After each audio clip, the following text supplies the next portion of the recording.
Hi, Idol! Paano ma-stop yung coffee addiction? Nako, just like any addiction, masama maging addict sa isang bagay.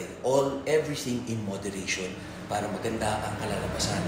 Ngayon, yung coffee, unti-unti mong alisin, and then may mga findings sila na meron kang mga pwedeng ipalit, like green tea, or mga iba't-ibang klaseng tea, or EAAs or BCAAs. Tapos yung NAD plus, tsaka glutathione, IV drip, or paminsan-minsan, subcutaneous or intramuscular injection, supervised by medical professionals, doctors, nurses, nakakatanggal siya ng addiction. Yun yung gamot nila, NAD plus, glutathione, exercise, maghanap ka ng ibang libangan. So, umpisa yung energy mo magka-crash, pero later on, babalik ang katawan natin dahil ang katawan natin resilient.